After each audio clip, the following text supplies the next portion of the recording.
Hari ini adalah hari wasallam. Jumat terakhir dari bulan Sya'ban. Hari ini pada tanggal 28 Februari, besok insyaAllah kita sudah memasuki bulan suci Ramadan insyaAllah.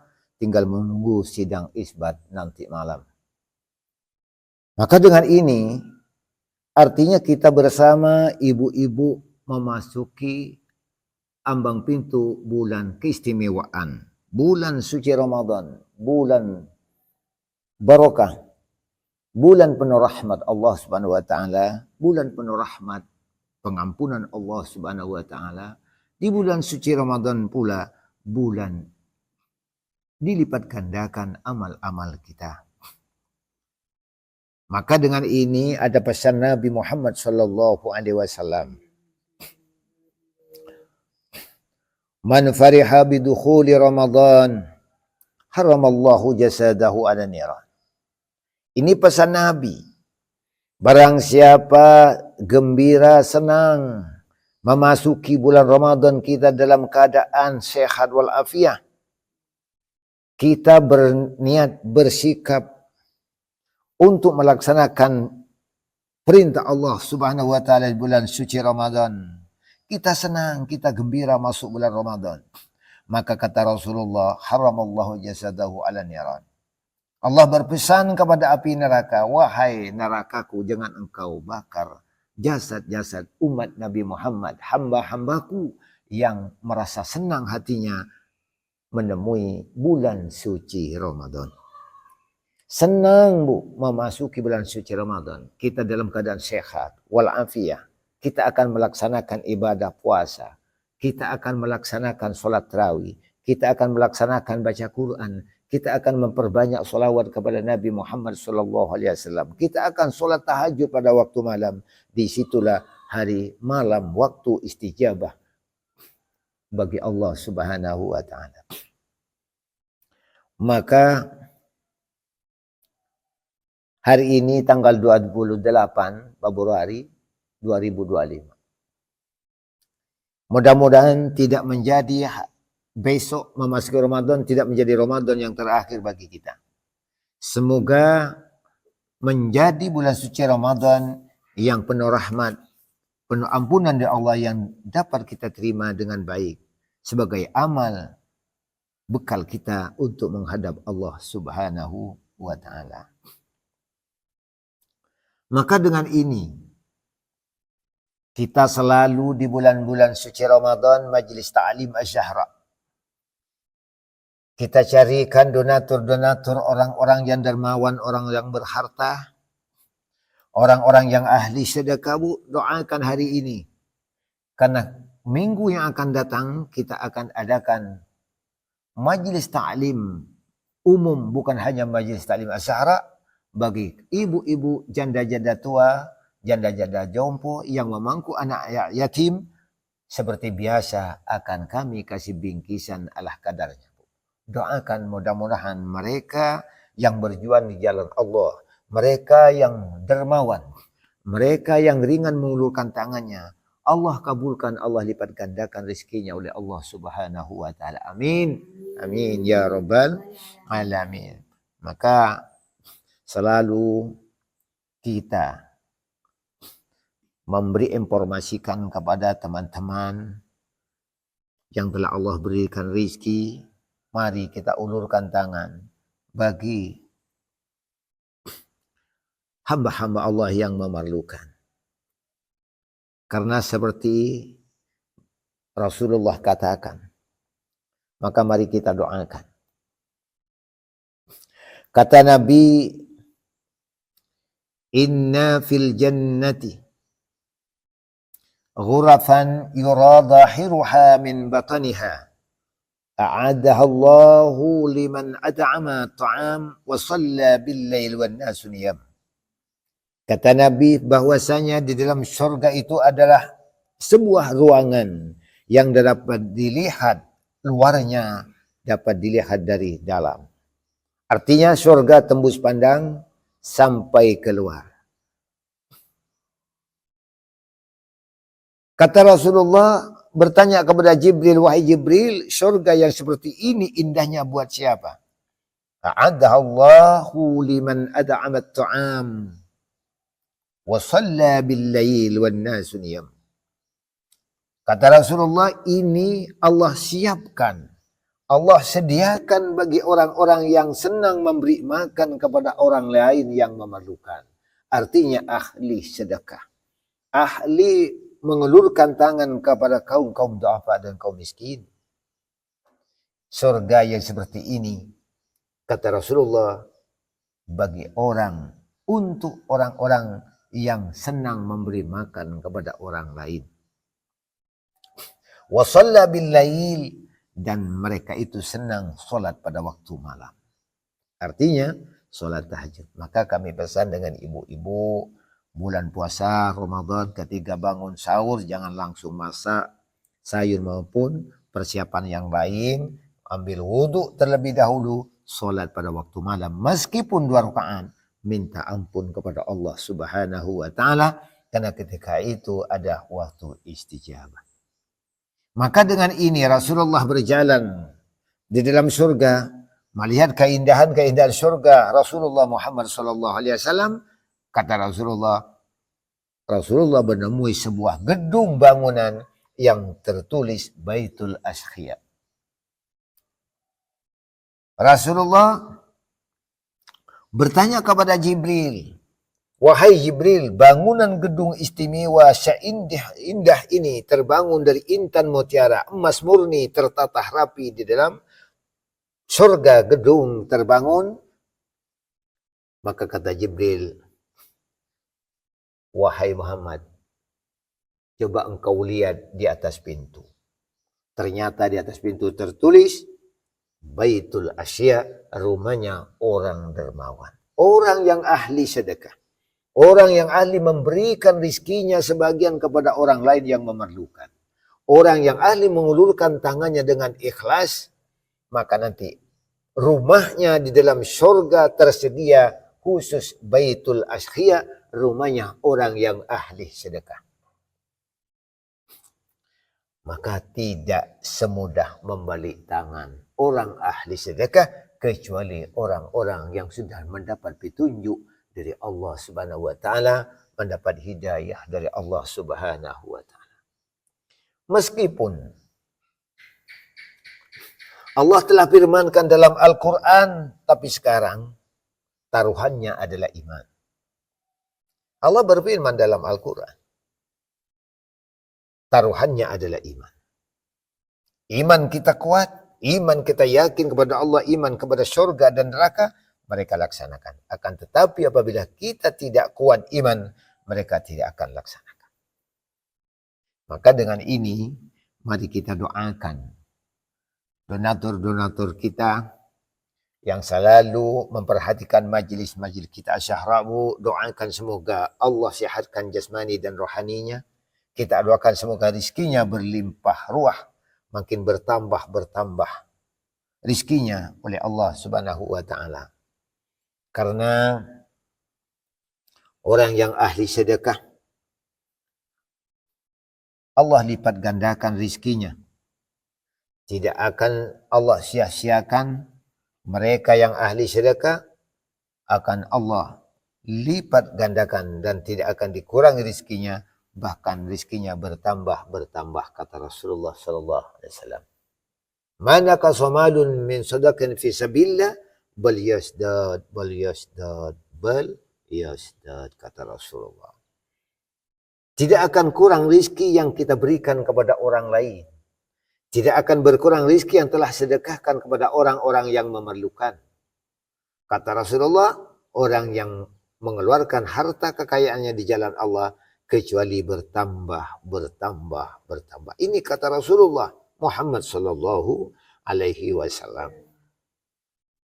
Allah sudah menegaskan dalam Al-Quran surat At-Taubah ayat 103. Kata Allah, khudh min amwalihim sadaqatan tutahhiruhum wa tusakkihim biha wa salli alaihim inna salataka sakanun lahum wallahu sami'un alim. Ini bagi mereka yang beriman. dapat dilaksanakan dengan baik, dapat dilaksanakan dengan semestinya. Allah berpesan kepada Muhammad, khudh min amwalihim, wahai Muhammad, ambillah zakat. Ambillah harta-harta mereka sebagai sedekah, guna untuk membersihkan harta mereka dan menyucikan harta mereka dengan sebab memberikan sebagian harta kepada orang lain yang memerlukan. Setelah mereka mengulurkan tangan memberi zakat, memberikan sedekah harta mereka, wasalli alaihim, dan doakan mereka Muhammad. Sesungguhnya doamu itu bisa menumbuhkan ketenangan bagi mereka. Mereka biar tenang Muhammad. Mereka biar tenang Muhammad. Mereka biar tubuhnya sehat. Keluarganya bahagia. Ini sebab kita mengulurkan tangan, membagikan rizki, sebagian rizkinya kepada orang lain yang memerlukan. Jangan khawatir, wallahu sami'un alim, bahwasanya Allah maha mendengar dan maha mengetahui. Sekecil apapun amal ibadah kita, harta yang kita keluarkan tercatat di sisi Allah Subhanahu wa taala. Lebih-lebih di bulan suci Ramadan, Allah akan lipat gandakan rizkinya, Allah akan selamatkan keluarganya, Allah akan angkat penyakitnya. Karena kata Nabi, tu'amus syakhi dawaun. Apabila orang menjadi orang yang sakhi, orang yang dermawan, apa yang mereka makan menjadi obat baginya. Apa yang dimakan oleh orang-orang yang ahli sedekah menjadi obat. Meskipun itu bukan obat yang khusus untuk bisa menyembuhkan penyakit diabetes, penyakit paru-paru, penyakit kanker, penyakit asam urat. Meskipun bukan itu, akan tetapi kata Rasulullah, mereka yang ahli sedekah, apa yang mereka makan menjadi obat bagi mereka yang mempunyai penyakit dalam tubuhnya. Amin ya rabbal alamin. Ini Bu.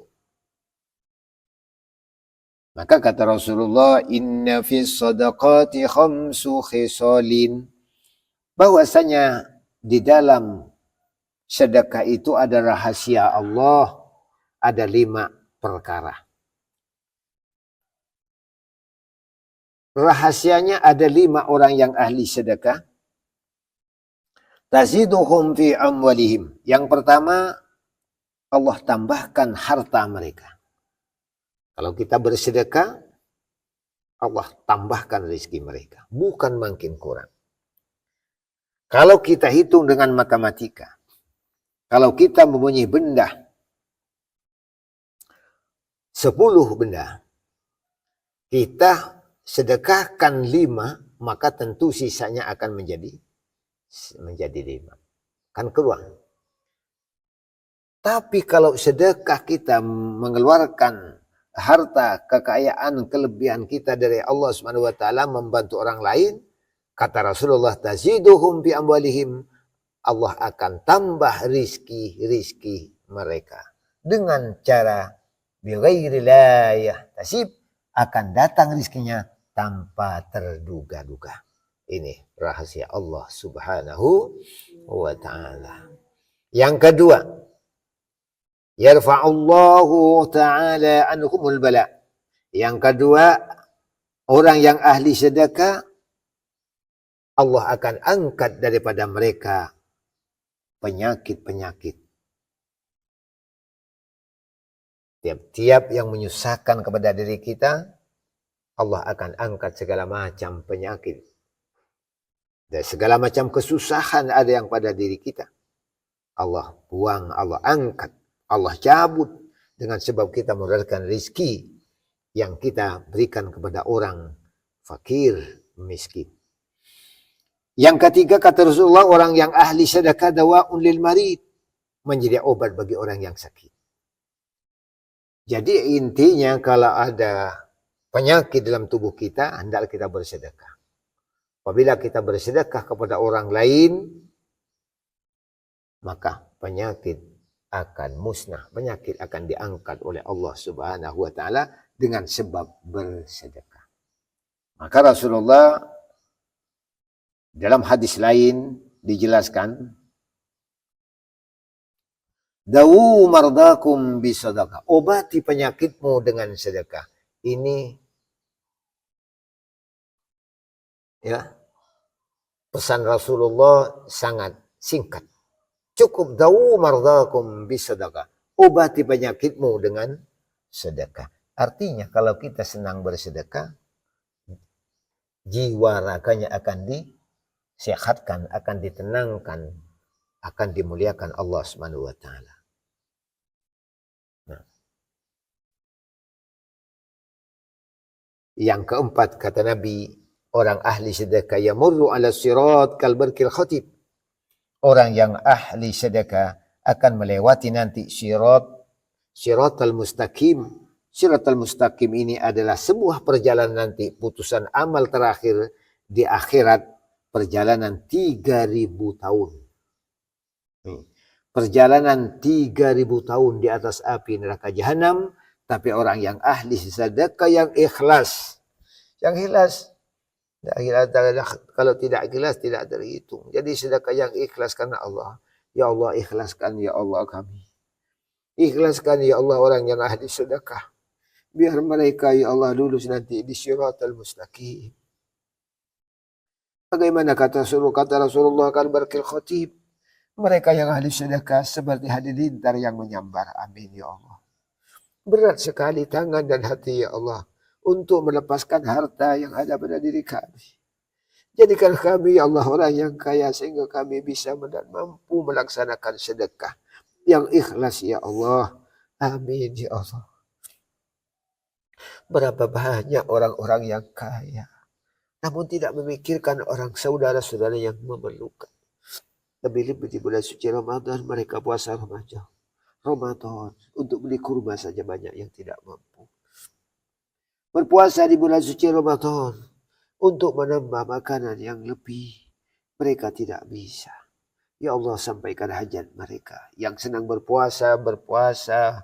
Ya Allah menunaikan perintahmu ya Allah. Jadikanlah hamba-Mu yang kaya dunia, kaya akhirat ya Allah.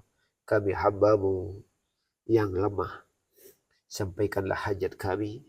Dan jadikanlah ya Allah kami bersama jamaah kami berkumpul di dunia dan berkumpul nanti di hadapan-Mu ya Allah dengan selamat.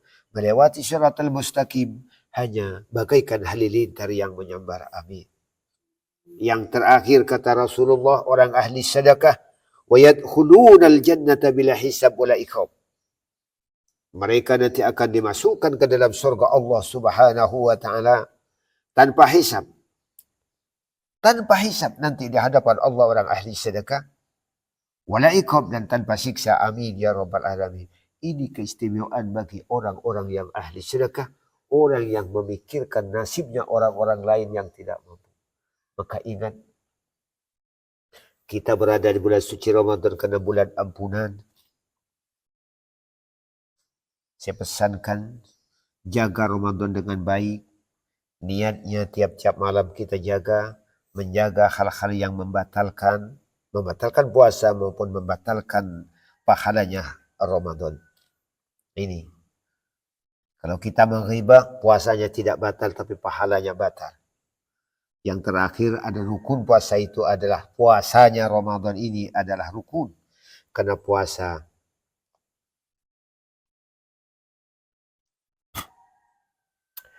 puasa tidak ada bentuk gambar seperti ibadah solat.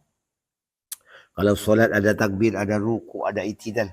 Tapi puasa orang yang puasa dan tidak puasa sama kelihatannya. Maka banyak orang tertipu kadangkala suaminya tidak berpuasa pulang rumah dia. Dia actionnya pandai seakan-akan berpuasa padahal dia sudah makan bakso di Pinyu.